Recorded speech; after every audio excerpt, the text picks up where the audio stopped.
5 अप्रैल 1,03,000 से ज़्यादा, 7 अप्रैल 1,15,000 से ज़्यादा, 8 अप्रैल करीब 1,27,000, अब 9 अप्रैल 1,36,000 से ज़्यादा।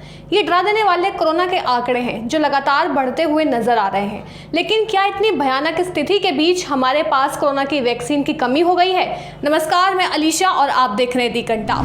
दरअसल वैज्ञानिकों की रात दिन की मेहनत के बाद अब आखिरकार दुनिया भर में कई तरह के कोरोना वैक्सीन उपलब्ध हैं जो कोविड-19 पर प्रभावी होने को लेकर अलग अलग तरह के दावे करते हैं।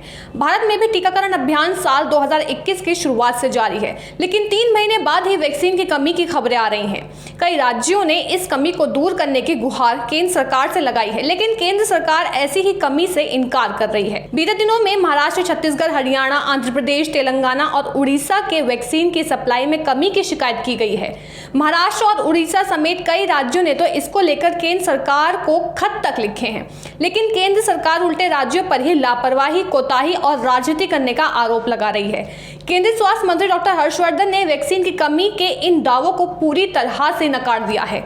उन्होंने कहा है कि कुछ राज्य और नेता जन स्वास्थ्य जैसे मुद्दों के राजनीतिकरण में लगे हैं और वैक्सीन की कमी जैसी बातें कहकर बेवजह लोगों में घबराहट फैला रहे हैं। केंद्रीय स्वास्थ्य मंत्री ने छत्तीसगढ़ और महाराष्ट्र जैसे राज्यों पर वैक्सीन को लेकर मिसमैनेजमेंट और मनमानी का आरोप लगाया है। उन्होंने वैक्सीन की कमी के दावों को नकारते हुए एक विस्तृत बयान जारी किया है। साथ ही इसको लेकर कई अलग अलग ट्वीट्स करते हुए शिकायत करने वाले राज्यों में कमी को दिखाने वाले आंकड़े जारी किए हैं। उन्होंने एक के बाद एक कई ट्वीट्स करके बताया कि कैसे कई राज्य निर्धारित आयु वर्ग को टीका लगवाने में असफल रहे हैं। हालांकि इन्हीं ट्वीट्स के जवाब में लोग कह रहे हैं कि चूंकि हर राज्य में आबादी और स्वास्थ्य कर्मियों की संख्या अलग अलग है, इसलिए उनके टीकाकरण प्रतिशत की तुलना दूसरे राज्यों के टीकाकरण प्रतिशत से करनी सही नहीं होगी। इधर केंद्रीय मंत्री प्रकाश जावड़ेकर ने भी कहा कि महाराष्ट्र सरकार को वैक्सीन पर राजनीति नहीं करनी चाहिए। उन्होंने ट्वीट कर बताया कि महाराष्ट्र में अब तक वैक्सीन की कुल 1,06,19,190 खुराकें भेजी गई हैं, जिनमें से सिर्फ 90,53,523 खुराकें लोगों को दी गई है।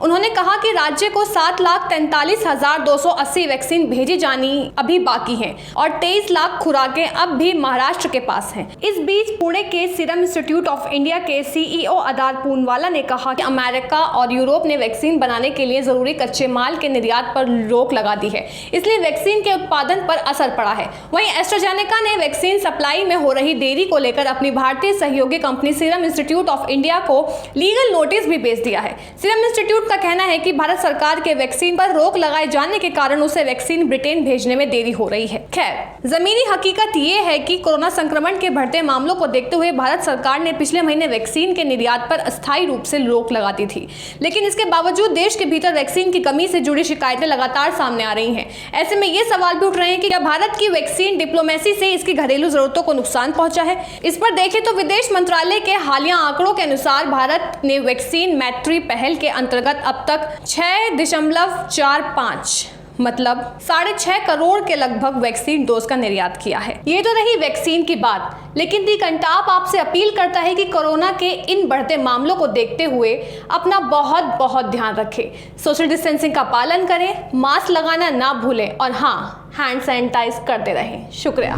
ऐसी खबरों के लिए देखते रहिए दी कंटाप। हमारे चैनल दी कंटाप को फेसबुक पे फॉलो करें, यूट्यूब पे लाइक, सब्सक्राइब, शेयर करें और बेल आइकन दबाना बिल्कुल ना भूलें।